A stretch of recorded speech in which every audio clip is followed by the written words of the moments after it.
Guys, welcome back to civil design.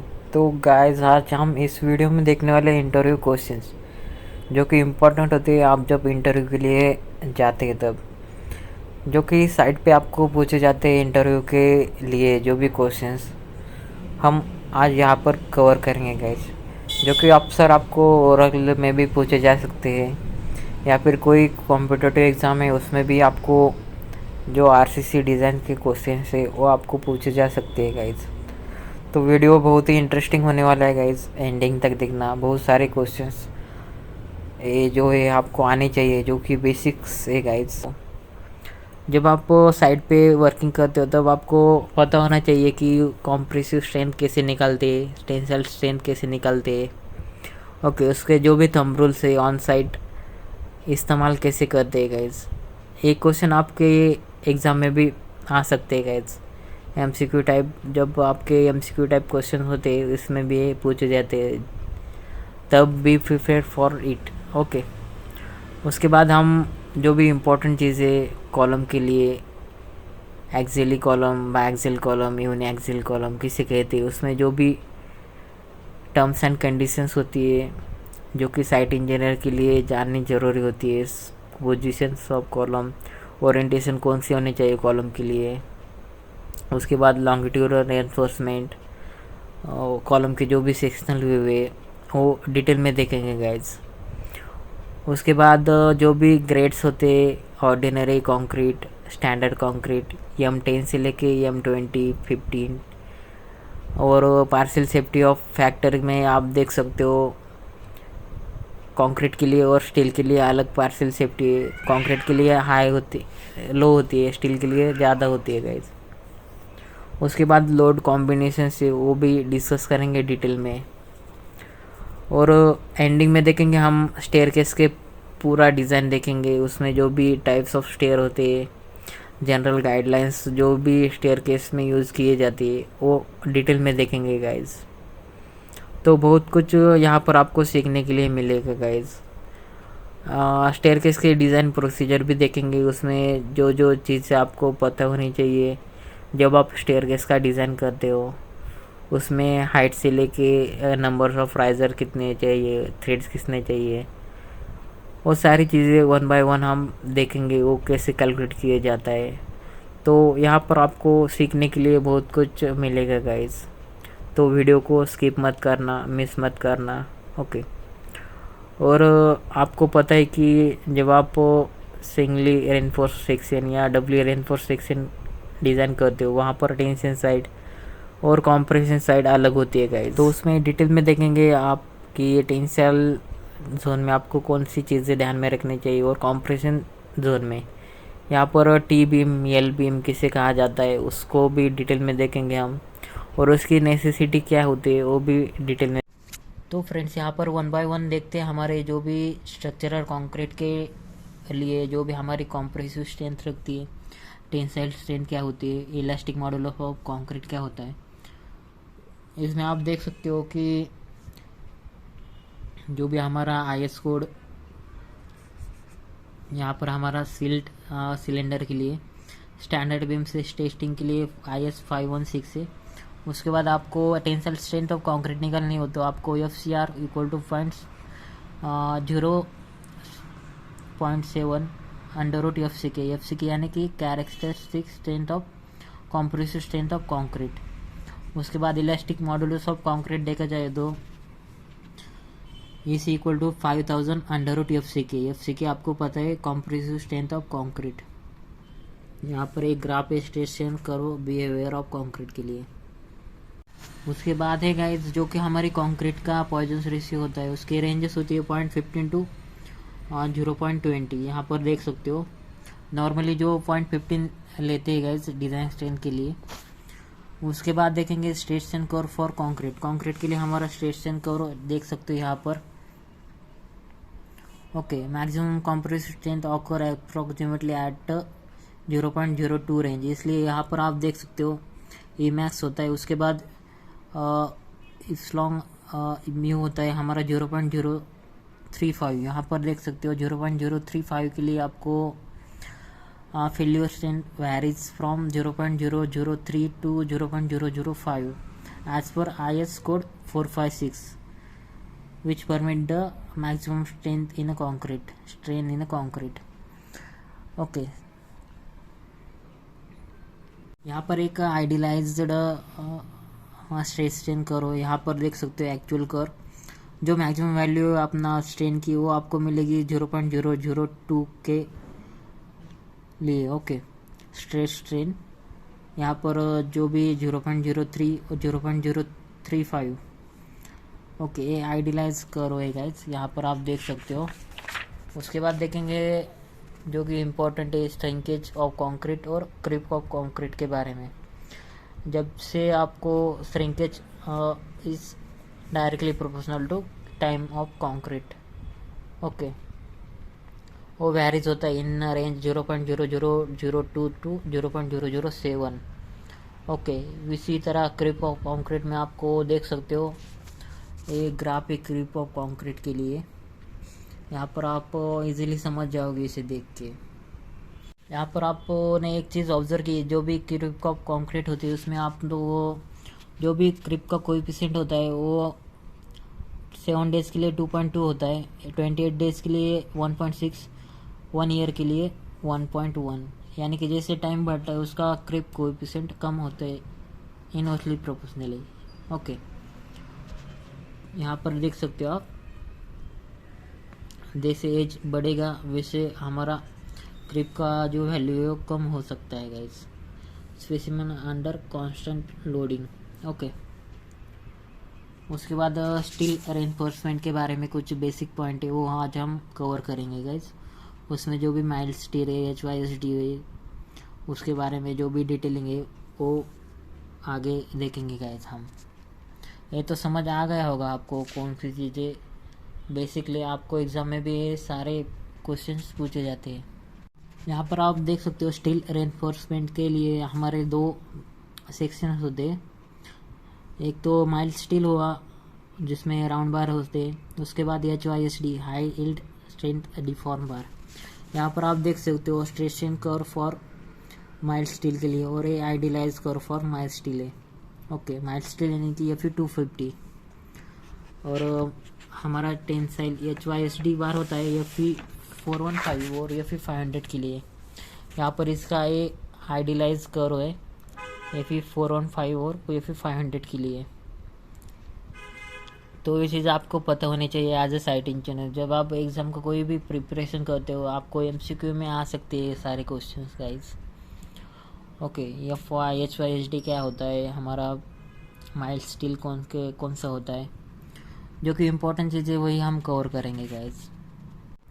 यहाँ पर हमारा मेन पॉइंट है गाइस जो कि हमने पहले वीडियोस में भी कवर किया है. जैसे कि हम बार के लिए वेट निकालते हैं उसका जो भी पैरामीटर है एरिया है, हर एक बार के लिए हम जब साइड पे वर्किंग करते हो सब आपको स्टील के लिए एरिया निकालना होता है. जब आप ऑन साइट वर्किंग करोगे तब आपको पता होगा कि जब आप एक बीम डिज़ाइन करते हो स्लैब डिज़ाइन करते हो तब आपको स्टील के जो भी डायमीटर है वो वेरीज होते हैं. उसके लिए जो भी वेट है उसकी क्वांटिटी है स्टील की वो आपको निकालनी पड़ती है guys.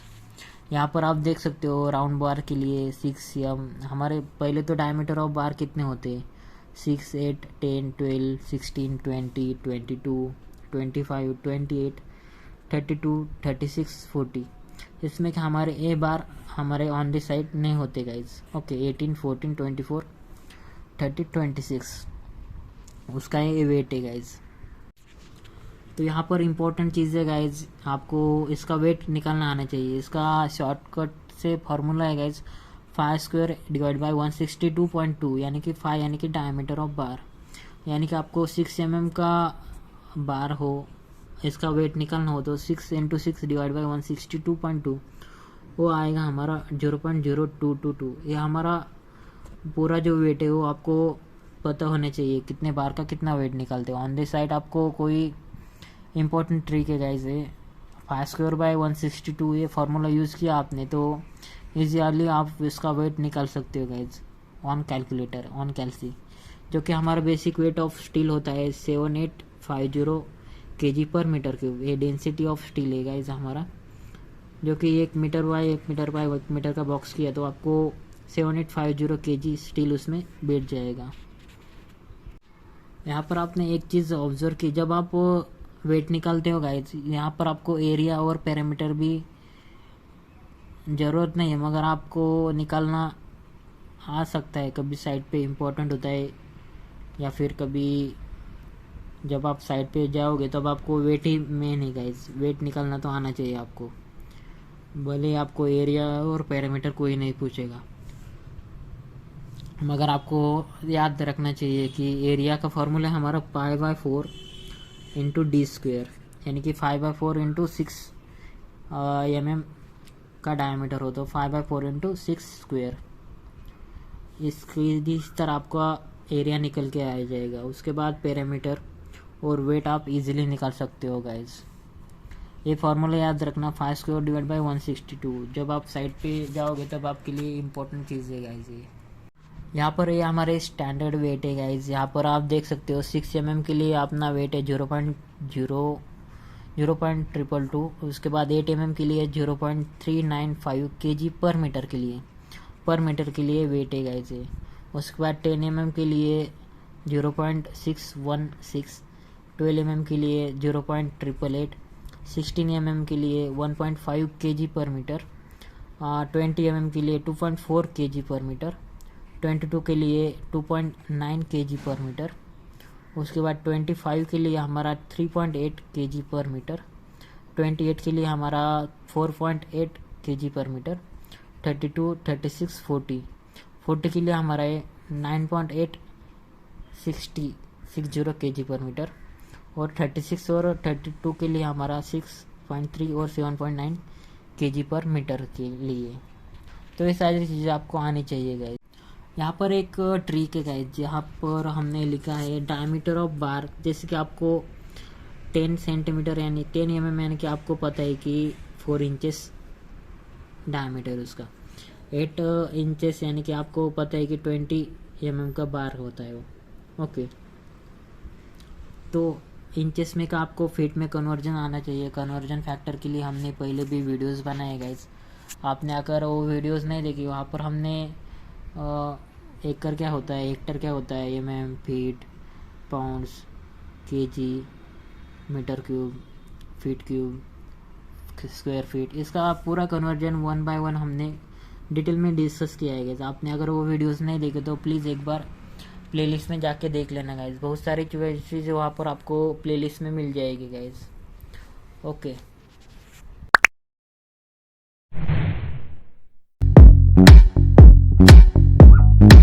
Guys, thank you for 10K subscribers. जो आपने सपोर्ट किया हमारे चैनल को, उसके लिए बहुत बहुत धन्यवाद। इसी तरह सपोर्ट करना गाइस, आपका सपोर्ट ही मोटिवेशन के लिए मेन है गाइस। आपने अगर हमारे प्लेलिस्ट में देखी तो आपको हर एक वीडियो मिलेगा डिज़ाइन के रिलेटेड। आप अपना independently G+2 story building design कर सकते हो हमारे वीडियोस देख करके गाइस। इसी तरह सपोर्ट करना guys. Once again thanks for supporting.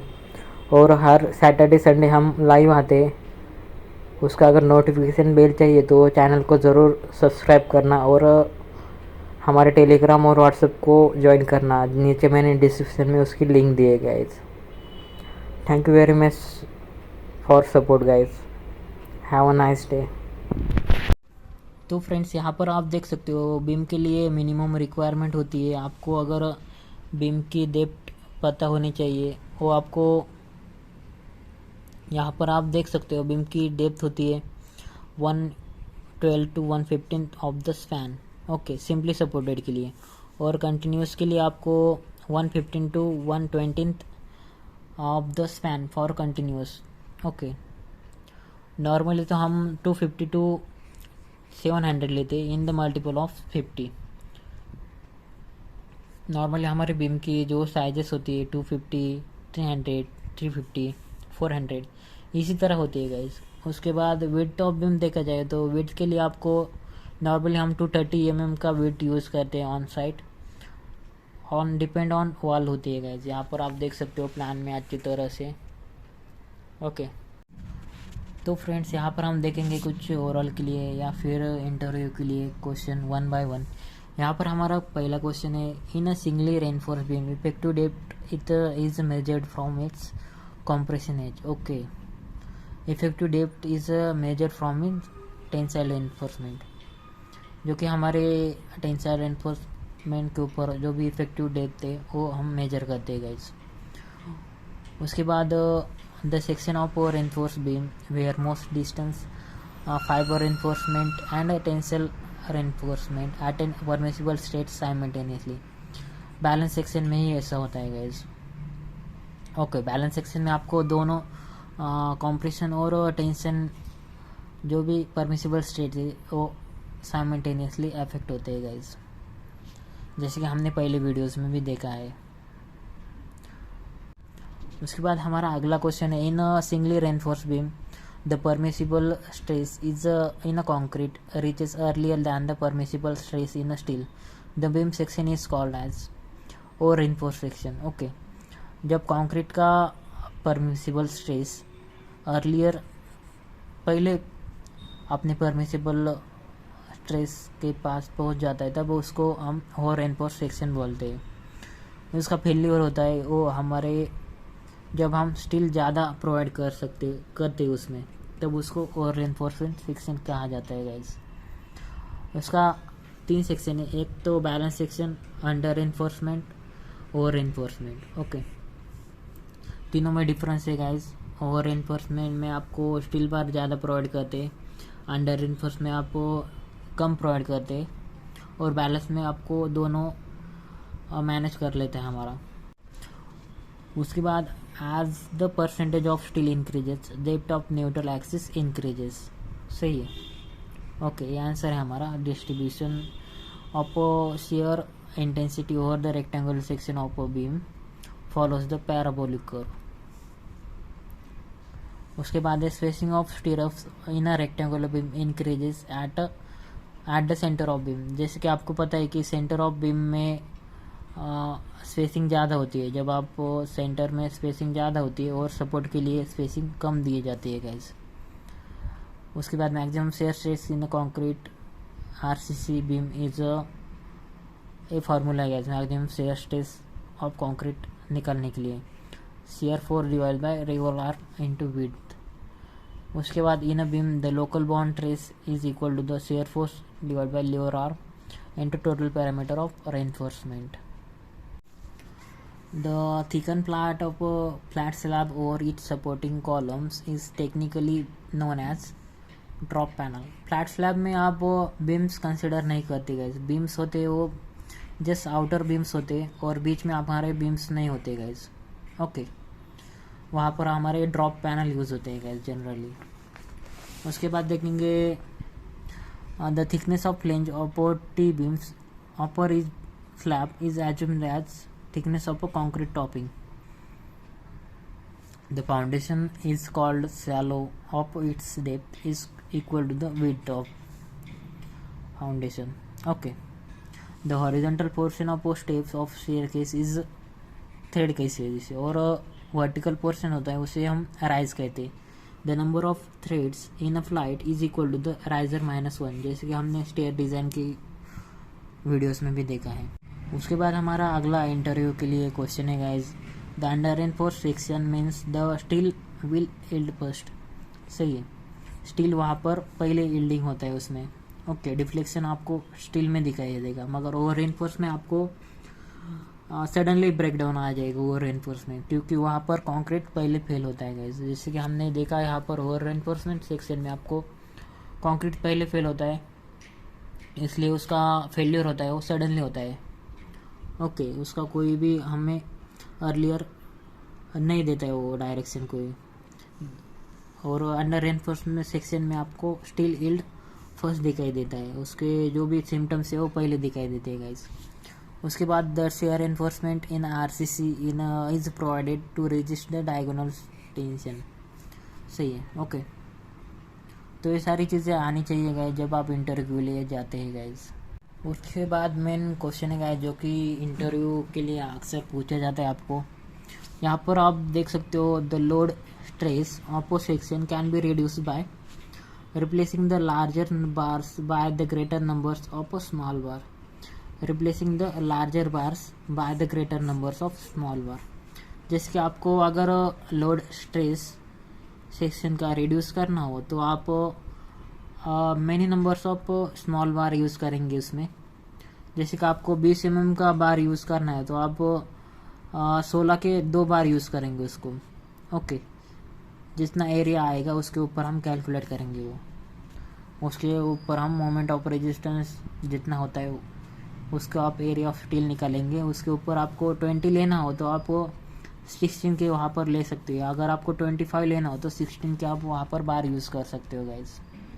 उसके बाद हमारा अगला क्वेश्चन है आरसीसी रूफ स्लैब ये design as a 2-way slab if ratio of span in a 2 direction is less than 2।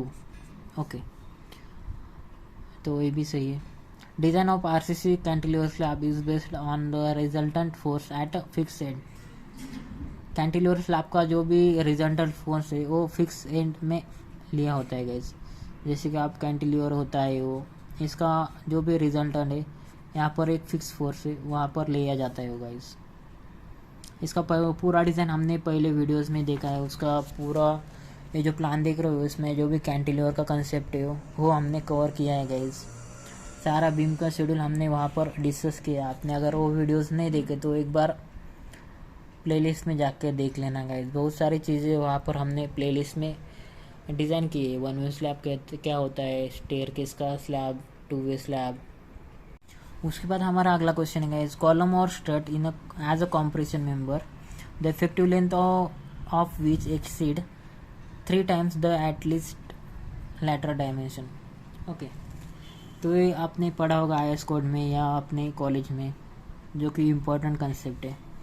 The compression member में be considered as a short when both the slenderness ratio Lx by D or Ley by B are less than 12। Okay, less than 12 होगा तो उसको short करेंगे, अगर more than 12 होगा तो उसको long column करेंगे हम, जो कि इम्पोर्टेंट है, आपको वो आना चाहिए गाइस। उसके बाद हमारा इम्पोर्टेंट क्वेश्चन है unsupported length between the end restraint shall not exceed the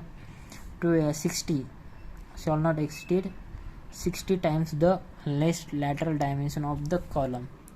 यहाँ पर देख सकते हो आंसर 60 नहीं, इसका 60 है। उसके बाद हमारा कॉम्पिटिटिव एग्जाम के लिए एक वेरी इंपॉर्टेंट क्वेश्चन है guys all columns shall be design for minimum eccentricity equal to the unsupported length divide by 50 into lateral dimension divided by 630 subject to the minimum of 20। Okay, उसके बाद एक characteristic strength is defined as strength of material below which not more than the 5% of the test result are expected to fail. Okay, ये भी important question है guys हमारे competitive exam के लिए। तो ये सारे क्वेश्चन है गाइज जो कि आपको आने चाहिए इंटरव्यू के लिए, हमारे एग्ज़ाम के लिए, या फिर आप ओवरऑल का प्रिपरेशन करते हो तब आरसीसी डिज़ाइन में ये सारे कंसेप्ट आपको पता होने चाहिए बीम्स के, स्लैब के, कॉलम के रिगार्डिंग्स। तो यहाँ पर आप क्वेश्चन देख लेना, आप चाहे तो इसका स्क्रीनशॉट निकाल सकते हो गाइज पूरे। एक बार आप स्क्रीनशॉट निकाल लेना गाइज, जो कि आपको इम्पोर्टेंट होगा आपके लिए। ओके, यहाँ पर हमारा अगला क्वेश्चन है guys the cantilever for cantilever the clear distance from the free end of the cantilever to the lateral distance shall not exceed 20b or 100b square divided by d whichever is less। जो भी इसमें का less हो वो आपको consider करना होता है गाइस। जैसे कि ऊपर है सिंपली सपोर्टेड और कंटिन्यूस बीम के लिए आपको whichever is less, जैसे कि 60b और 250b square divide by d यहाँ पर लिखा है as per IS codal provision. ये सारी चीज़ें गए जो कि आपको एग्ज़ाम में भी पूछी जाती है और इंटरव्यू में भी एक क्वेश्चन आते हैं guys.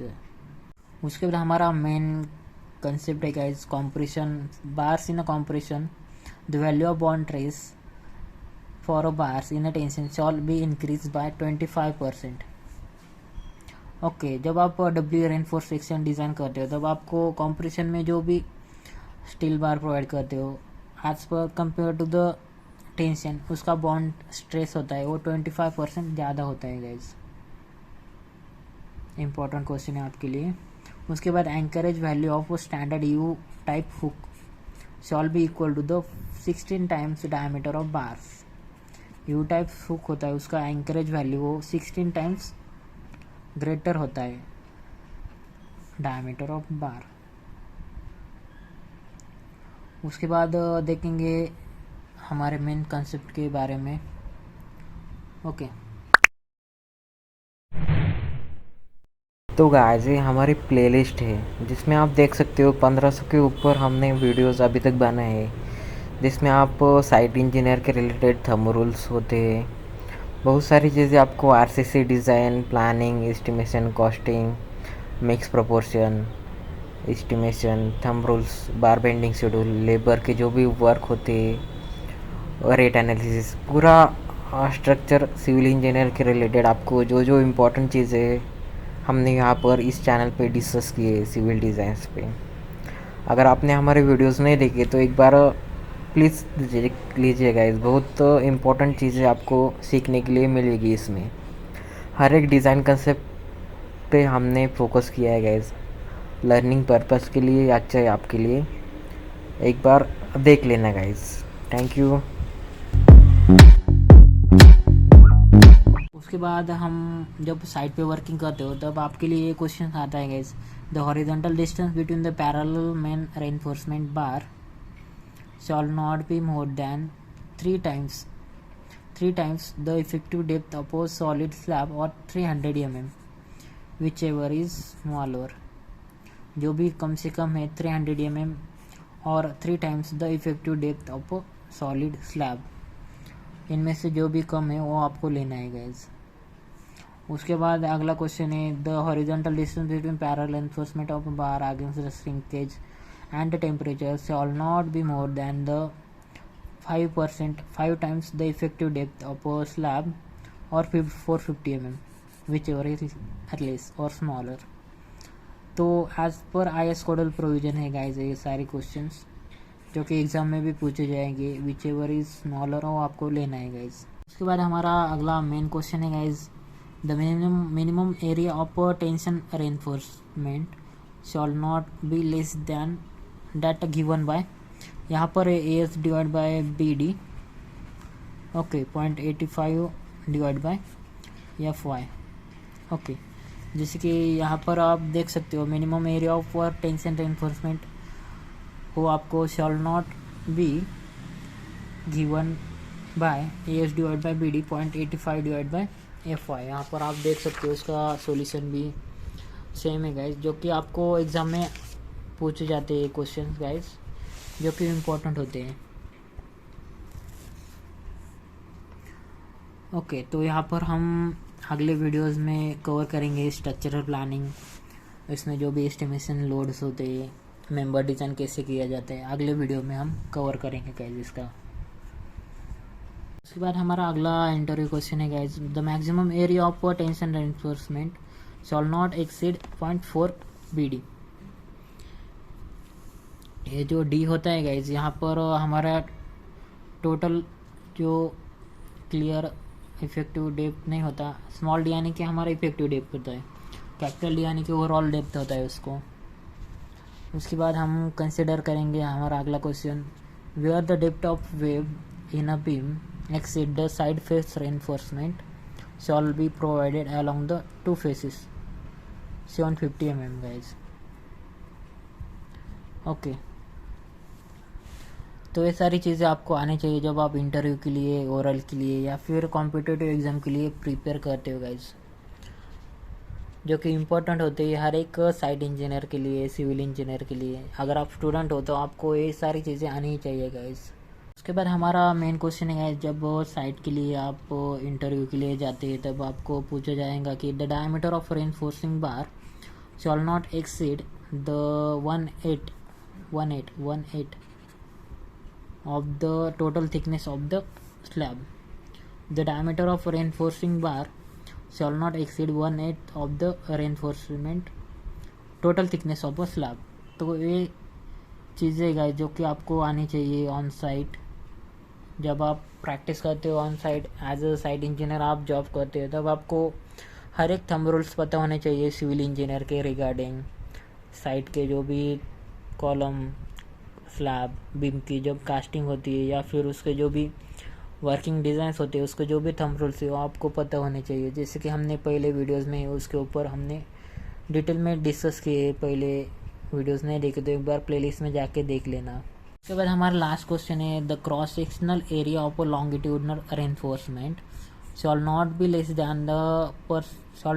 than 0.8% or nor more than 6% of the gross cross sectional area of a column। तो लॉन्गिट्यूडनल रेनफोर्समेंट के लिए आपको criteria 0.8 to 6% maximum. Okay, minimum 0.8% और मैक्सिमम 6%, इतना अपना परसेंटेज ऑफ स्टील होना चाहिए लॉन्गिट्यूडनल रेनफोर्समेंट ऑफ कॉलम के लिए, जितना ग्रॉस क्रॉस सेक्शनल एरिया के ऊपर। ओके, तो ये भी इम्पोर्टेंट क्वेश्चन है गाइज। मिनिमम अपना 0.8% of gross cross sectional area और maximum 6% of gross cross sectional area, इतना स्टील आपको प्रोवाइड करना होता है गाइज। अगर मिनिमम वेट लेनी है आपको तो एज पर डिपेंड ऑन वॉल भी ले सकते हो, या फिर ऑन जैसे कि आपका कमर्शियल, रेसिडेंशियल या फिर कोई भी आपका इंडस्ट्रियल बिल्डिंग का प्लान हो, तब आपको जो भी वेट ऑफ बीम होती है गाइज 200, 250, 300, 350 एज पर IS 456 2000 के हिसाब से लेनी होती है गाइज। ओके, तो नॉर्मली हम यूज़ करते हैं 230 और उसकी डेप्थ होती है हमारी 250, 300, 350, 400, 250 to 700। ओके, तो ये तो है हमारे साइज़ ऑफ बीम के बारे में गाइज, जो कि इम्पोर्टेंट होती है। आपको थंब रूल्स को पता होने चाहिए गाइज, थंब रूल्स आपको आने चाहिए जो कि साइट पे इस्तेमाल होते हैं गाइज। यहाँ पर आप देख सकते हो प्लान में कि उसके जो भी वॉल की लेंथ है उसी तरह आपको बीम की जो भी विड्थ है वो लेनी चाहिए गाइज। यहाँ पर आपने एक चीज़ ऑब्जर्व की, ये जो हमारे बीम की डेप्थ होती है, साइजेस होती है, यहाँ पर आप देख सकते हो 150/500, 150/600, 250/500, यानी कि हमारी नॉर्मली विड्थ होती है 230, 250, 150। ओके, यहाँ पर और उसकी डेप्थ होती है 600, 500, 400 इन मल्टीपल ऑफ 50। कोई भी बीम्स हो, हमारा हिडन बीम, कैंटिलीवर बीम, उसमें जो भी शेड्यूल होता है आपको नॉर्मली उसकी विड्थ मिलेगी 150, 230, 300, 200, 250, 150 और उसकी डेप्थ मिलेगी आपको 600, 500। ओके, इसी रेंज में मिलेगी आपको नॉर्मली। ये जो प्लान है आपको अगर चाहिए तो प्लीज़ हमारे टेलीग्राम और व्हाट्सएप ग्रुप को ज्वाइन करना गाइस, और वीडियो को हो सके उतना लाइक करना, शेयर करना और चैनल को सब्सक्राइब करना गाइस। तो फ्रेंड्स, ये तो थी हमारी साइज़ ऑफ बीम के बारे में। जो भी क्राइटेरिया होता है साइज़ ऑफ बीम के लिए, मिनिमम कितना होना चाहिए, मैक्सिमम कितना होना चाहिए, विड्थ कितनी होनी चाहिए बीम की, डेप्थ कितनी होनी चाहिए, और ये सिंपली सपोर्टेड और कंटिन्यूस बीम के लिए आपको 112 to 115 लेना है स्पैन के लिए। ओके, अगर आपका स्पैन 3 to 4 मीटर है तो आपको उसको 1/12 of 3 मीटर, 1/15 of 4 मीटर, इसी तरह आपको कंसिडर करना होता है गैस। अगर आप चाहो तो इसका स्क्रीनशॉट भी ले सकते हो गैस। उसके बाद देखेंगे हमारे न्यूट्रल एक्सिस के लिए जो भी हमारे बीम का अंडर इनफोर्स हो, हमारे बीम ओवर इनफोर्स हो या फिर बैलेंस सेक्शन हो, तो उसके लिए अलग से कंडीशंस होती है गैस, जो कि हम डिटेल में यहाँ पर देखेंगे इसको भी। ओके, यहाँ पर आपको न्यूट्रल एक्सिस का कंसेप्ट पता होना चाहिए गाइज। जैसे कि आप देख सकते हो न्यूट्रल एक्सिस, ये हमारा जो भी मिडल लाइन होती है, यहाँ पर आप न्यूट्रल एक्सिस कंसिडर कर सकते हो इसको। यहाँ पर आप देख सकते हो balance, under enforcement, over enforced section, यानी कि आपको क्रिटिकल एक्सिस होती है वो आपको x is lesser than x c, x is greater than x c, उसका ही बस फ़र्क होता है गाइज। यहाँ पर आप देख सकते हो अंडर इन्फोर्समेंट और ओवर इन्फोर्समेंट में जो भी डिफरेंस है वो, जैसे कि आपको बैलेंस सेक्शन में x a equal to x c, उसके बाद अंडर इन्फोर्समेंट में actual axis is less than critical axis, उसके बाद ओवर इन्फोर्समेंट के लिए आपको actual axis is less than critical axis. Okay, उसके बाद आपको सेम स्टील मिलेगा बैलेंस सेक्शन में, और इसमें आपको कम ज़्यादा मिलेगा गाइज। तो यहाँ पर आप देख सकते हो स्टील के लिए आपको बैलेंस सेक्शन में दोनों तरफ सेम स्टील मिलेगा, परसेंटेज ऑफ स्टील सेम मिलेगा। अंडर एनफोर्समेंट में आपको टेंसाइल साइड में आपको लेस परसेंटेज ऑफ स्टील मिलेगा, और ओवर एनफोर्समेंट में आपको मोर परसेंटेज ऑफ स्टील मिलेगा गाइज। ओके, यानी कि अंडर एनफोर्समेंट आपको परसेंटेज ऑफ स्टील कम होगा, और एनफोर्समेंट में आपको steel of percentage of steel ज़्यादा होगा गाइज। उसके बाद देखेंगे यहाँ पर आप देख सकते हो अंडर एनफोर्समेंट, ओवर एनफोर्समेंट।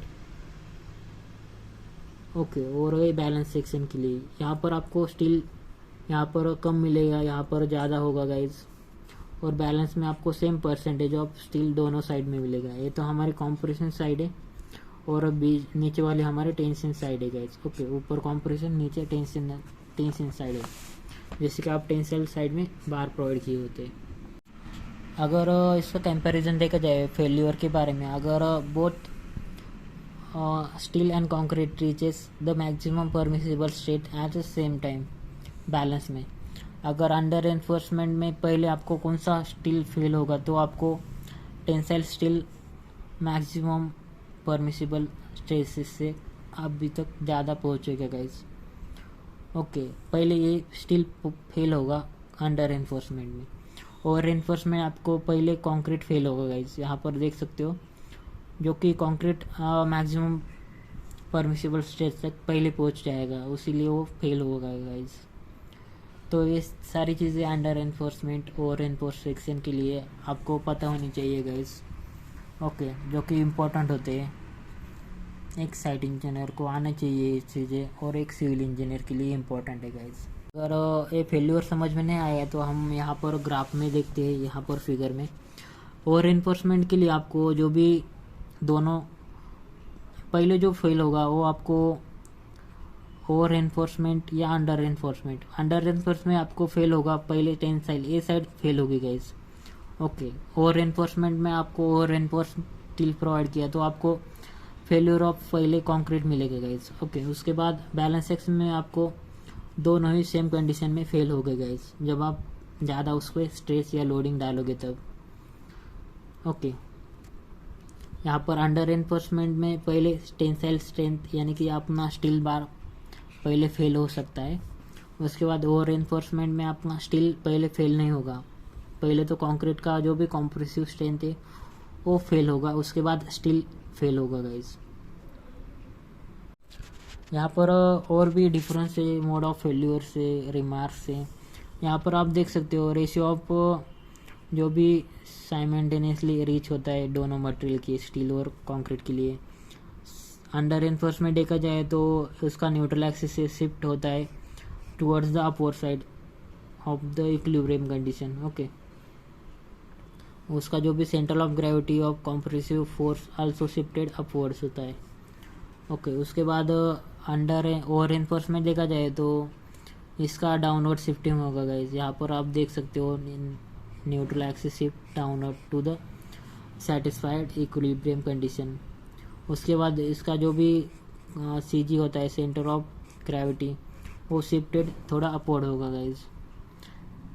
तो ये सारी चीज़ें आपको पता होनी चाहिए। यहाँ पर आप देख सकते हो एक्सिस लेस देन एक्सी, एक्सिस ग्रेटर देन एक्सी। यहाँ पर उन्होंने फेल्यूर के बारे में लिखा है guys. Failure takes place yielding of steel which is gradual type of failure process in the widening of cracks and significant increase in deflection. Okay, under reinforcement section में आपको पहले आपको इंडिकेट किया जाएगा, डिफ्लेक्शन दिखाएगा पहले, मगर ओवर रेनफोर्समेंट में आपको साइन ही नहीं दिखेंगे। यहाँ पर डेंजरस थिंग है जो कि ओवर रेनफोर्समेंट आप करते हो साइड पे। ओके, बीम में ज़्यादा आप स्टील नहीं डाल सकते, जैसे कि आपको इसका ओवर रेनफोर्समेंट का फेल्यूर होता है वो सडनली होता है और वो एक्सप्लोजिव होता है ज़्यादा। Okay, it's occur without sign. Okay, तो आपको जब भी आप वो डिज़ाइन करते हो तब आपको अंडर एनफोर्समेंट सेक्शन ही डिज़ाइन करना होता है गाइस बीम में, जो कि इम्पोर्टेंट होता है एक डिज़ाइनर के लिए, एक स्ट्रक्चरल इंजीनियर के लिए।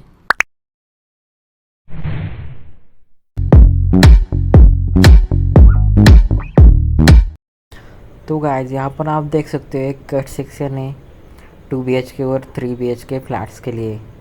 जैसे कि आपको अगर कोई 2 BHK 3 BHK का कट व्यू देखना हो, कट सेक्शन देखना हो, तो इसी तरह से उसका मॉडल बनाया है गाइस। अगर आपको कोई भी 3D view, 2D plans, estimation, costing अपने घर का बनाना है तो प्लीज़ हमें कॉल करना guys, dream homes developers. Okay, आप फ्रीली यहाँ पर कांटेक्ट कर सकते हो। कम से कम रेट में आपको अपना 2D और 3D व्यू मिल जाएगा गाइस। तो फ्रेंड्स यहाँ पर आप देख सकते हो एक मॉडल है रेसिडेंशियल और कमर्शियल बिल्डिंग प्लान का। यहाँ पर आप मॉडल में देख सकते हो कमर्शियल एक कॉम्प्लेक्स है जिसमें कि हर एक चीज़ एक्सप्लेन की है। यहाँ पर आप देख सकते हो रेसिडेंशियल बिल्डिंग के 3 to 4 टावर से 14 to 15 स्टोरी बिल्डिंग्स है यहाँ पर। ओके, अगर आपको कोई भी 3D plan, elevation, 2D plans, estimation, costing कोई भी रिक्वायरमेंट हो तो ड्रीम होम डिज़ाइंस पर आप कॉल कर सकते हो। ओके, आपको अगर आपके घर का प्लान बनाना हो, एस्टिमेशन चाहिए किसी का, कोई भी बिल्डिंग के रिलेटेड सर्विस चाहिए तो आप फ्रीली हमें सिविल होम डिज़ाइंस पे कॉल कर सकते हो गाइज। Okay, thank you. ये जो प्लान देख रहे हो गाइज, यहाँ पर हमने यहाँ पर बहुत सारे वीडियोस बनाए इसके RCC design, column schedule, footing schedule, beam schedule, उसमें जो भी रेट एनालिसिस होता है, उसमें बीम्स के जो भी इम्पोर्टेंट कैंटिलीवर सपोर्ट है, ड्राइंग ग्रेडिंग कैसे की जाती है, इलेक्ट्रिकल प्लान, उसका plumbing details, electrical layout plan, उसका सब हमने इसके ऊपर पहले भी वीडियोस बनाए गए। आपने अगर वो वीडियोस नहीं देखे तो प्लीज़ एक बार प्लेलिस्ट में जाके देख लेना गाइज। बहुत सारी चीज़ें हमारे प्लेलिस्ट में मिलेगी गाइज जो कि इम्पोर्टेंट होती है। एक साइट इंजीनियर को ये सारी चीज़ें आनी चाहिए गाइज, जो कि हर एक सिविल इंजीनियर के लिए इम्पोर्टेंट है। साइट इंजीनियर के लिए आपको ये सारी चीज़ें इम्पोर्टेंट है गाइज। आप अपना खुद का G+2 स्टोरी बिल्डिंग डिज़ाइन कर सकते हो हमारे वीडियोस देख कर के गाइज। ओके, तो यहाँ पर आप देख सकते हो WSM में जो कि सिंगली रेनफोर्स सेक्शन है और डब्ल्यू रेनफोर्स सेक्शन है। यहाँ पर हम डब्ल्यू रेनफोर्स सेक्शन में दोनों साइड स्टील होते हैं, आपको ये तो पता है। दोनों साइड में आपको कॉम्प्रेशन जोन में भी स्टील देना होता है और टेंशन जोन में भी स्टील देना होता है गाइस। इसका यहाँ पर आप देख सकते हो न्यूट्रल एक्सिस से वो कम होता है guys. AST equal to sigma ST और ASC equal to sigma ST। यहाँ पर आप देख सकते हो कि method of using elastic theory and steel beam theory method, दोनों से आप WSM में आप इसका निकाल सकते हो मोमेंट ऑफ रेजिस्टेंस। ओके, उसका जो भी मैक्सिमम स्ट्रेस है वो आप निकाल सकते हो गाइस। मगर आप सिंगली रेनफोर्स में ऐसा नहीं है। ओके, अगर आपको सिंगली रेनफोर्स में MR निकालना है, आपको मोमेंट ऑफ रेजिस्टेंस निकालना है, तो आपको यहाँ पर एक फॉर्मूला है MR equal to compression zone equal to N/Z या फिर T/Z। Z यानी कि लेवर आर्म, यहाँ पर देख सकते हो Z यानी कि D-x/3। यहाँ पर Z इक्वल टू D-x/3 लिखा जाता है, यानी कि अपना ये पूरा डिस्टेंस इसे बोलते लीवर आर्म। इसका formula MR equal to C/Z और T/Z। ओके, MR हम निकालते हैं सिग्मा ST D-x/3। ओके, तो यहाँ पर बस हमारे टेंसाइल जोन में भी स्टील बार होते हैं, कॉम्प्रेशन जोन में अपना रेजिस्टेंस होता है, वो पूरा हमारा कंक्रीट सेम टाइम रेजिस्ट करता है, जैसे कि स्टील हमारा नीचे टेंशन जोन में रेजिस्ट करता है। ओके, तो यहाँ पर आपने एक चीज़ ऑब्जर्व की, यहाँ पर आप WSM यानी कि वर्किंग स्ट्रेंथ मेथड में आपको सिंगली और डब्ल्यू रेनफोर्स निकालने के लिए उसका जो मोमेंट ऑफ रेजिस्टेंस है वो निकालने के लिए आपको कुछ फार्मूले यूज़ करने होते हैं गाइस। ओके, WSM में अगर आप स्टैट प्रो या फिर ETAP से निकालोगे तो आपको रेडी मोमेंट ऑफ रेजिस्टेंस निकल में आ जाएगा। मोमेंट जो होता है बीम्स के लिए, स्लैब्स के लिए। यहाँ पर आप देख सकते हो प्लान में। अगर आपने सॉफ्टवेयर पे किया तो आप इजीली निकाल सकते हो। उसका ready moment of inertia resistance निकल के आ जाएगा। बस आपको स्टील की क्वांटिटी, एरिया ऑफ स्टील उसकी क्वांटिटी निकालनी होती है गाइज। एज अ क्वांटिटी उसकी वर्कआउट करनी होती है गाइज। बस आपको AST यानी ASC ये दोनों ही निकालने होते हैं। इसका स्टील क्वांटिटी निकालनी होती है गाइज। उसके बाद WSM में देखेंगे हम। ये तो हुआ डब्ल्यू और सिंगली रेनफोर्स सेक्शन के लिए। यहाँ पर कुछ न्यूट्रल एक्सिस के लिए पोजीशन है WSM में। यहाँ पर आप देख सकते हो न्यूट्रल एक्सिस के लिए जो भी डिज़ाइन होते, बैलेंस सेक्शन के लिए, सिंगली के लिए, डब्ल्यू रेनफोर्स के लिए कुछ डिफरेंस होते हैं गाइज। ओके, डब्ल्यू इसके पहले भी हमने वीडियोस बनाए, उसके ऊपर हमने डिस्कस किया हुआ डब्ल्यू सिंगली और रेनफोर्स में क्या डिफरेंस होता है। यहाँ पर देख सकते हो आप सिंगली रेनफोर्स में उसका टेस्ट एंड डायग्राम है। ओके, यहाँ पर डब्ल्यू के लिए ASC AST। ओके, यहाँ पर sigma CBC sigma ST/M as per IS codal आपको ये कुछ निकालना होता है गाइस। ओके, प्लेन सेक्शन के लिए अलग है उसका test and diagram guys. Okay, अगर आपको डिटेल में इसका मैन्युअली एनालिसिस करना हो तो प्लीज़ वीडियो के नीचे कमेंट में इसका RCC मैन्युअली डिज़ाइन लिख देना गाइस। इसके एग्जाम पहले हम डिटेल में डिस्कस करेंगे, जैसे कि आपको एक आइडिया मिल जाएगी उसके एनालिसिस कैसे होता है। WSM में आपको कौन कौन सी चीज़ें, जब आप इसका सॉल्यूशन निकालते हो तो अब आपको कौन कौन सी चीज़ें ध्यान में रखनी चाहिए सिंगली के लिए, डब्ल्यू रेनफोर्स के लिए। ओके, एक आइडिया मिल जाएगी गाइज। अगर इसके पूरे एग्जांपल आपको जो जो इम्पोर्टेंट फैक्ट है वो आपको आगे आने वाली वीडियोस में चाहिए तो प्लीज़ वीडियो को जितना हो सके उतना लाइक करना, शेयर करना और अपने फ्रेंड्स के साथ चैनल को सब्सक्राइब करना गाइज। ओके, अगर LSM और WSM में डिफरेंस देखा जाए तो आपकी जो मूवमेंट होती है गाइज LSM में, लिमिटेड मेथड में आप जब MR निकालते हो मोमेंट ऑफ रेजिस्टेंस, वो WSM से कम होती है गाइज। 10 to 20% कम होती है WSM से। ओके, जब आप उसका अगर WSM में देखा जाए तो उसकी जो मूवमेंट होती है वो ज़्यादा रहती है as per compare to LSM। इसके लिए हम हाई राइज स्ट्रक्चर में, हाई राइज बिल्डिंग में LSM हम प्रिपेयर करते हैं अभी। ओके, WSM ज़्यादातर लोड बेयरिंग के लिए भी कंपेयर किया जाता है। WSM निकालते हो लोड बेयरिंग के लिए। LSM हमारे RCC डिज़ाइन के लिए परफेक्ट है गाइज। सेम प्रोसीजर है उसका, जो मगर MR हम अलग से निकालते हैं। एक्सिव लिमिट यहाँ पर कंसिडर किया जाता है गाइज। ओके, ये हमारा IS कोड है गाइज, IS 456-2000। यहाँ पर आपको जनरल गाइडलाइंस दी होती है जो कि इम्पोर्टेंट होती है जब आप डिज़ाइन करते हो तब। यहाँ पर आप देख सकते हो डिज़ाइन कंसिडरेशन फॉर बीम के लिए, स्लैब के लिए, लोडिंग के लिए, स्टेबिलिटी के लिए, फायर रेजिस्टेंस के लिए। तो इम्पोर्टेंट है गाइस एक सिविल इंजीनियर के लिए। एक कोड आपको आना चाहिए, उसको रीड करना आना चाहिए। उसके जो भी कंसेप्ट है, जैसे कि बीम के लिए effective depth, T beam, L beam, उसके डिफ्लेक्शन के कंसेप्ट क्या है, स्लेंडरनेस लिमिट, ये सारी चीज़ें आपको आनी चाहिए गाइस जब आप डिज़ाइन करते हो RCC डिज़ाइन। ओके, तो अगर इसके ऊपर आपको डिटेल में वीडियो चाहिए RCC डिज़ाइन में, ये भी इम्पोर्टेंट है गाइस। IS कोड के ऊपर इम्पोर्टेंट वीडियो आपको आने वाले टाइम में मिलेगा गाइज। ओके, तब तक के लिए वीडियो को लाइक, शेयर एंड चैनल को सब्सक्राइब करना। जैसे कि हमने देखा बीम्स के बारे में, यहाँ पर critical section for movement and share, redistribution of movement, यहाँ पर आपको हर एक चीज़ इम्पोर्टेंट है जैसे कि शेयर कोएफिशिएंट निकालना। उसके बाद बीम्स के लिए इफेक्टिव डेप्थ आपको मिनिमम कितनी होनी चाहिए, एल बीम्स, टी बीम्स के लिए यहाँ पर कंसेप्ट है गाइस। प्लेन सेक्शन के लिए, टी बीम्स के लिए आपको ब्रीड मिनिमम कितना होना चाहिए। ओके, उसके जो भी ये रूल्स है गाइस कंट्रोल ऑफ डिफ्लेक्शन के लिए।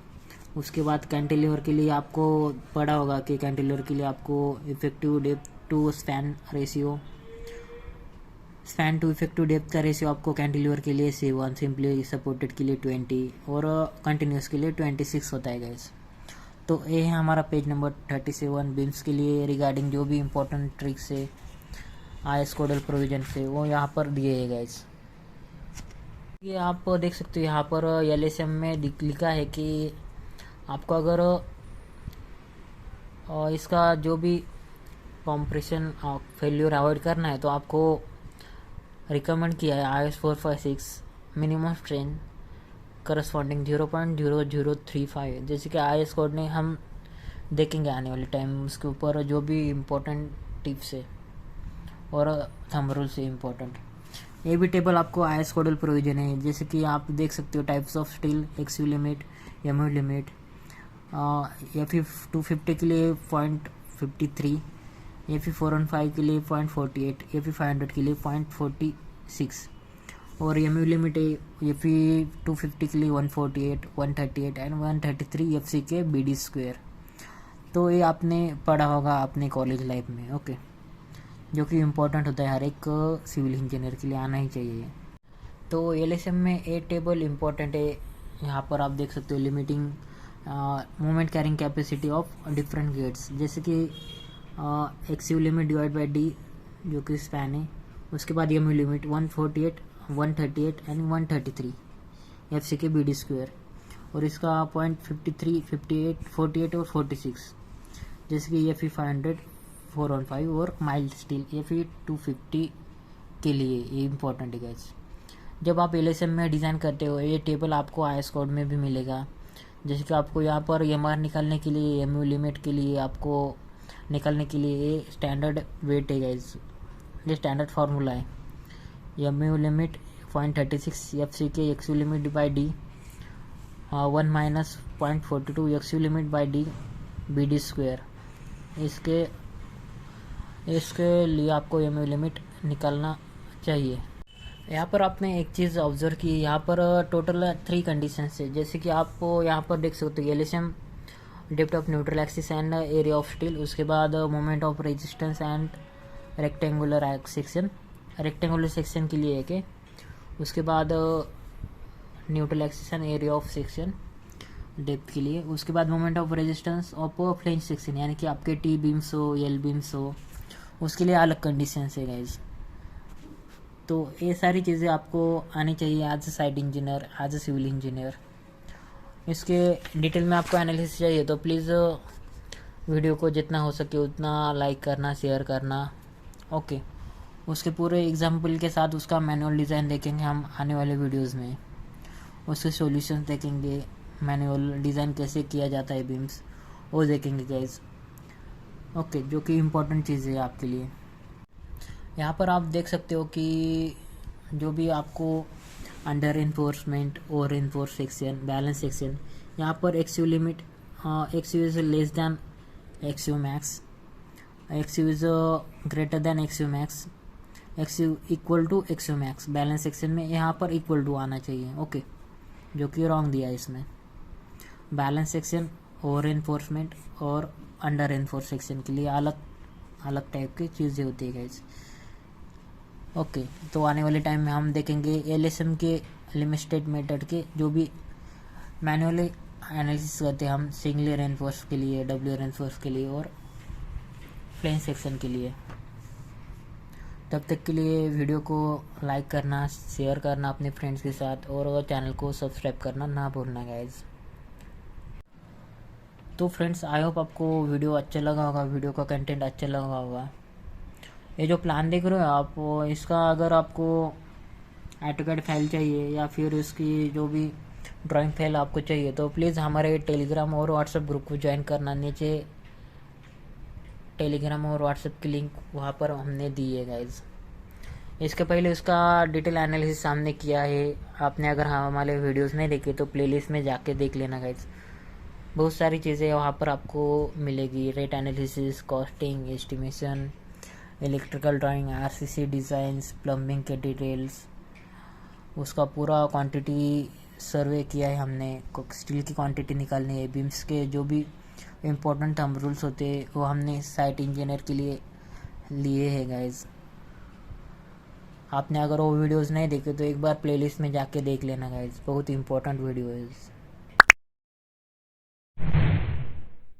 तो गाइज ये हमारी प्लेलिस्ट है जिसमें आप देख सकते हो 1500 के ऊपर हमने वीडियोस अभी तक बनाए हैं, जिसमें आप साइट इंजीनियर के रिलेटेड थंब रूल्स होते हैं, बहुत सारी चीज़ें आपको RCC design, planning, estimation, costing, mix proportion, estimation, thumb rules, बार बेंडिंग शेड्यूल, लेबर के जो भी वर्क होते हैं और रेट एनालिसिस, पूरा स्ट्रक्चर सिविल इंजीनियर के रिलेटेड आपको जो जो इम्पोर्टेंट चीज़ें हमने यहाँ पर इस चैनल पे डिस्कस किए सिविल डिज़ाइंस पे। अगर आपने हमारे वीडियोस नहीं देखे तो एक बार प्लीज़ देख लीजिएगा, इस बहुत इम्पोर्टेंट चीज़ें आपको सीखने के लिए मिलेगी इसमें। हर एक डिज़ाइन कंसेप्ट पे हमने फोकस किया है गाइस, लर्निंग पर्पस के लिए या चाहे आपके लिए। एक बार देख लेना गाइस। Thank you.